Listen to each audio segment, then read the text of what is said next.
백인 경찰의 과잉 진압에 숨진 흑인 조지 플로이드가 고향인 텍사스 휴스턴에 잠들었습니다.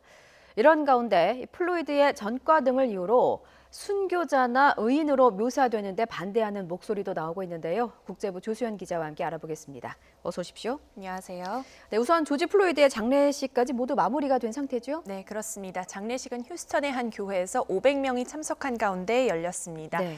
지난달 25일 플로이드가 숨진 지 보름 만입니다.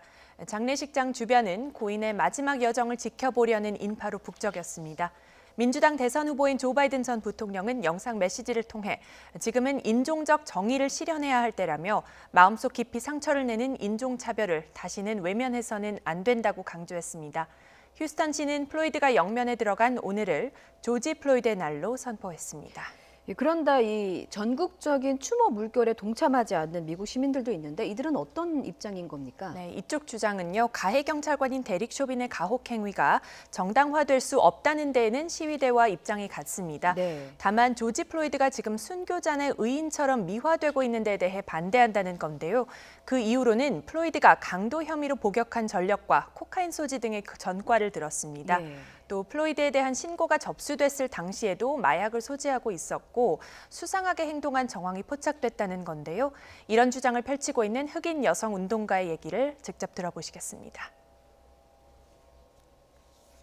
In my opinion, George Floyd was a criminal. He was a criminal.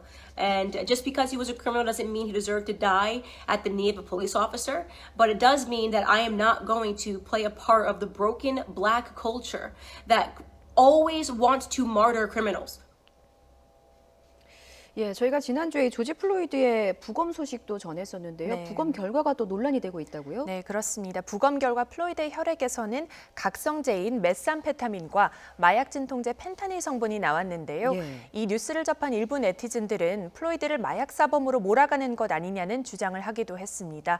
또 지금 이 사건 자체가 매우 민감하게 받아들여지고 있다 보니 마치 플로이드의 전과를 거론하면 경찰의 편을 들거나 트럼프를 지지하는 것이라는 비판도 있습니다. 예. 하지만 이처럼 민감한 이슈인 만큼 사건의 모든 부분, 부검 결과까지 모두 사실대로 보도해야 한다는 목소리도 나오고 있습니다.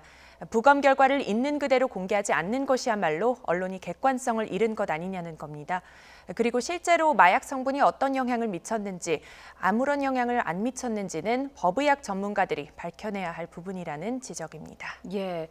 자, 이런 국면에서 경찰의 과잉 진압인지를 두고 좀 의견이 엇갈리는 사건이 다시 주목을 받고 있다고 네, 해요. 그렇습니다. 이번에는 지난달 23일 뉴저지주에서 발생한 일인데요. 예. 당시 상황을 담은 블랙박스 영상이 뒤늦게 공개되면서 관심을 받고 있습니다.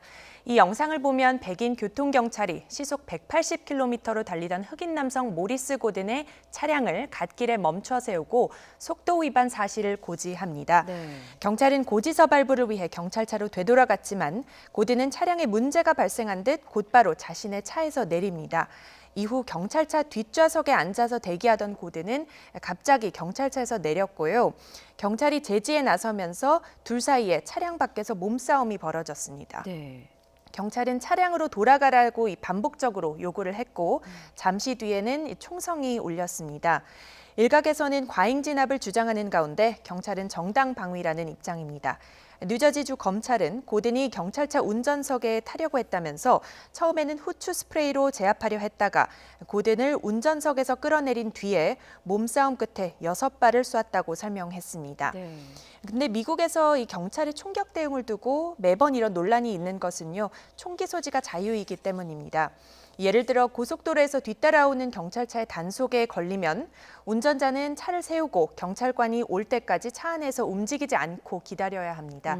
만약에 차에서 먼저 내린다거나 경찰이 손을 위로 올리라고 했는데 바지 주머니에 손을 넣는다거나 이럴 경우에 경찰이 총격을 가할 수 있고요. 이런 경우에 정당 방위가 인정됩니다. 그렇군요. 네, 그래서 이 경찰 입장에서는 운전자가 비무장 상태인지 확인할 수 없고 또 예. 자신의 목숨이 걸린 문제이기 때문에 총격 대응을 할 수밖에 없는 건데요. 이번 사건에서도 이 고든이 경찰 지시를 따르지 않아서 잘못한 부분도 있고요. 또 그렇다고 경찰이 6발이나 쏜 것은 과잉 진압이 아닌가 하는 지적도 있습니다. 여기에 해당 경찰이 백인 그리고 고든이 흑인이다 보니까 인종차별 문제까지 함께 거론되고 있는 상황입니다. 그렇군요. 이게 궁극적으로는 인종차별을 없애는 게 공통의 목표인데 그렇죠. 미국 사회에서는 어떤 일들을 할 수 있을까요? 네, 우선은 제도적인 부분이 있죠. 경찰의 과도한 무력 사용이나 무력 과잉 진압이 확인이 됐을 때 처벌을 위한 법적인 장치를 강화하는 방법이 있습니다. 네. 그리고 이제 그 다음에는 사회 구성원들이 각자 노력해야 할 부분들인데요. 특히 흑인 사회 교육 기회 확대와 사회적 지위 향상도 중요해 보입니다.